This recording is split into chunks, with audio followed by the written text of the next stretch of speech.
Hello, fellow humans. In the last part of our series Undoing Capitalism, I'll talk about the idea of economic growth. This is probably the most talked about and least understood economic ideas. We have been taught and told to accept lots of assumptions about economic growth and stop asking questions.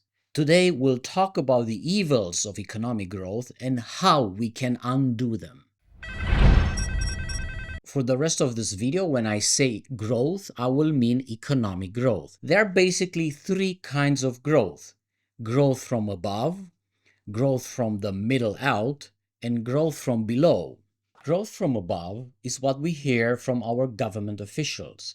We need to grow the economy. We need to produce more. We need to build more. We need to create more jobs. All these are about growth, and all these are supposed to increase the economic agitation. The second kind of growth is from the middle out. This growth is created and demanded by corporations when they ask for tax cuts and the elimination of bureaucracy and regulations. They want this so they can grow their operations, increase their market share, expand internationally, and so on. These corporations claim they need to grow because this is how they create jobs.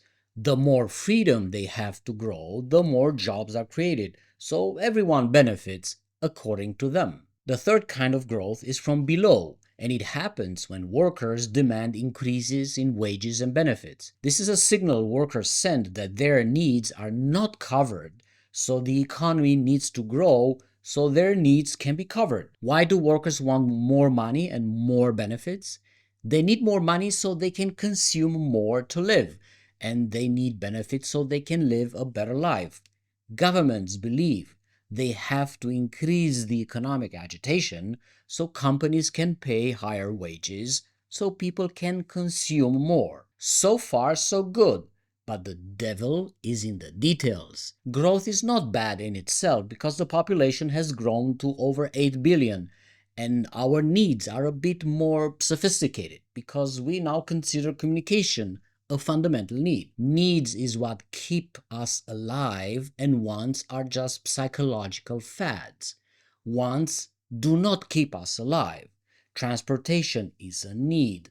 A personal car is a want when public transportation is available. Flying by plane for most people is a want, not a need. The problem is that growth is very unequally distributed and has almost no connection to the real needs of humans or to hard work. Growth, as we understand it today, has evolved from colonialism and imperialism to mean the increase of the gross domestic product. GDP is just a number that shows in dollars, euros, or whatever currency how many things were bought and sold within a country during the year. We are told to believe that an increase in GDP is the same as economic growth.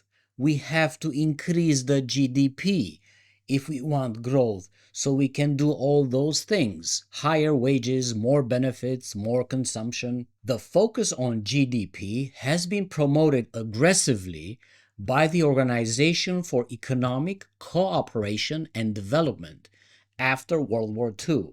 GDP has become a measure for growth and the only thing that matters. Growth is understood as a remedy for the most pressing challenges in society. Growth is a universal yardstick which was identical to well-being, progress, modernity, social dynamism, national power, or prestige. And growth could continue potentially without limits for decades and maybe forever if governments did the right thing. This is how growth has become the fabric of capitalism, the core assumption, the core incentive of all economic activity. At the same time, all this growth has led to what is known as the Great Acceleration, which was an exponential growth in the extraction of material, in pollution, in waste, and environmental degradation. This has put us as a civilization in a position to use more than what Earth can sustain. This is the ecological overshoot. Science has made it crystal clear that if we continue on this path, we will wipe out life on Earth. Human civilization will disappear. What does it mean to undo the obsession with growth?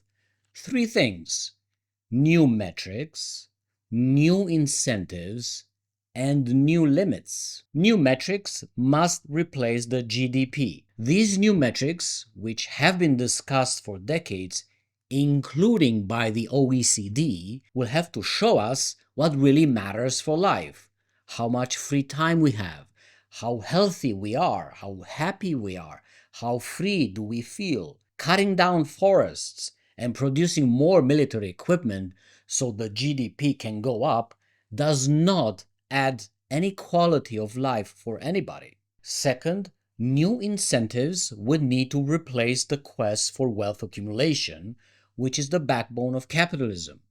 These new incentives can be about sufficiency and well-being. Sufficiency means having enough to cover all your needs without significant effort and without sacrifice, while allowing all other humans on Earth to do the same with the same amount of equivalent resources used. Well-being means aiming to increase the quality of life above the minimum threshold of sufficiency, so everyone gets the chance to explore their full natural potential in life. This means, for example, if a girl with the IQ and potential of Einstein is born in a slum in Africa, she would have all chances to grow to that potential without being disadvantaged because of her place of birth or social status. Third, limits on wealth and the use of energy and materials should be established in the form of fair use. If we do not put a maximum limit on wealth, for example, and if we maintain inequality of power and massive inequality in lifestyles, we will not fix the problems caused by excessive growth. There's just no other way. Rich humans have used many times over their fair share. It is time they give it back. And also, growth from above can be replaced with electoral reform. The OECD, the IMF, the World Bank, governments, and influential think tanks are packed with experts of questionable quality and dubious motives. These people are unelected and they're endowed with enormous power. The people at OECD have largely shaped the hegemony of growth, which has put us in this catastrophic situation. Elections should be replaced with government by qualified lottery. Positions of massive accountability should also be filled by qualified lottery for a limited term. We cannot let power remain in the hands of unelected elites. Growth from the middle out can be replaced with economic democracy, which we discussed in part 3. Corporations must be democratized in such a way that all workers will share the power of decision over what is produced and how much is produced. Workers and consumers will decide democratically if production really serves the needs of humans. Production that destroys life on Earth should be phased out. Production that serves the basic social needs of all humans should be phased in. Growth from below can be replaced with the culture of sufficiency and well-being. The advertising industrial complex has worked really hard to create fake needs just to boost growth. In 1954, the American industrial designer Brooks Stevens coined the term planned obsolescence at an advertising conference. Stevens had defined it as instilling in the buyer the desire to own something a little newer, a little better, a little sooner than it is necessary. It was never about needs. It was always about desires. It was about growth for its own sake. It was about the expansion of capitalism. So, what should we do tomorrow? We should tax wealth, not work, like crazy, to the extent of establishing a maximum limit on wealth of about $5 million in all countries. We should establish a national universal basic income and a universal basic services, both aimed at establishing a decent level of sufficiency. And in order to work towards a well-being society, A job guarantee program will give a decent job to anyone interested. These would be decent, good paying jobs aimed at serving the needs and the sufficiency of the community. If we started just with these four things, we can phase out the obsession with growth. Every one of you, where you are, you can ask for these things from your elected politicians, from your unions, from your bosses. Get organized and get involved. This is how we can win this. History teaches us that over and over again, when people organize, they can get things done, from the 8-hour workday to paid vacation to universal suffrage. This time around, the task is much more difficult because we have to change the way the economy is organized. What choice do we have but to try, and to try right now before it's too late? Thank you for watching. Thank you to all of you who support me on Patreon. Your monthly contributions make this research possible. Subscribe to the channel to help with the algorithm, and let's replace capitalism with an economy for life. Increase the peace.